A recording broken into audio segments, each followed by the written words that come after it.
పనిచేస్తున్నారు కానీ వాళ్ళు కూడా ఏదో వస్తువు కొంటుంటారు కదా, ఎక్కడో చోటు కొంటుంటారు. వాళ్ళు కొన్నప్పుడు వస్తువులు డబ్బులు ఇచ్చి కొన్న ప్రతి ఒక్కరు కన్జ్యూమర్సే. ఈ కన్జ్యూమర్స్ అవేర్నెస్ ఉండాలి. మనం డబ్బులు ఇచ్చి కొంటున్నాం కాబట్టి మనకు కొన్ని హక్కులు ఉంటాయి. ఏ హక్కులు ఉంటాయంటే, ఒకవేళ ఇంతకుముందు పూర్వం ఏం చేసేవాళ్ళం అంటే తూకం వేసుకునేవాళ్ళం. ఒక వస్తువుని తూకం వేసి వెయిట్ కరెక్ట్గా ఉందా లేదా చెక్ చేసుకునేవాళ్ళం. ఇప్పుడు అన్ని ప్రీ ప్యాక్డ్ అయిపోయింది. ప్రీ ప్యాక్డ్ అంటే ఆల్రెడీ ఈ సోప్ ఉంది, దీంట్లో ఎన్ని మనం కొనేటప్పుడు ఏం చేయాలి, ఈ బ్రాండ్ బట్టి కొంటాం. వీళ్ళకు కొన్ని బాధ్యతలు ఉంటాయి, మనకు కొన్ని హక్కులు ఉంటాయి.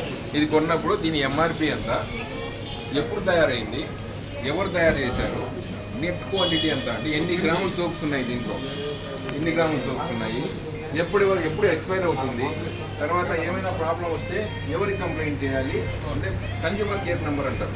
అంటే దీన్ని మనం వాడచ్చా, చిన్నపిల్లలు వాడచ్చా, పెద్దవాళ్ళు వాడచ్చా, కొన్ని బేబీ కేర్ సోప్స్ ఉంటాయి, చిన్నపిల్లలే వాడాలంటారు, పెద్దవాళ్ళు వాడచ్చా అని డౌట్ రావచ్చు. అలాంటివన్నీ డీటెయిల్స్ అని మనం ఏమైనా కావాలంటే కనుక్కోవడానికి అని చెప్పి మనకి కస్టమర్ కేర్ నెంబర్ ఉంటుంది. ఈ డీటెయిల్స్ అన్నీ ప్రతి ప్యాక్ మీద వాడు ప్రొవైడ్ చేయాల్సిన బాధ్యత వాళ్ళకు ఉంటుంది. కొనే ముందు తెలుసుకోవాల్సిన బాధ్యత మనకు ఉంటుంది.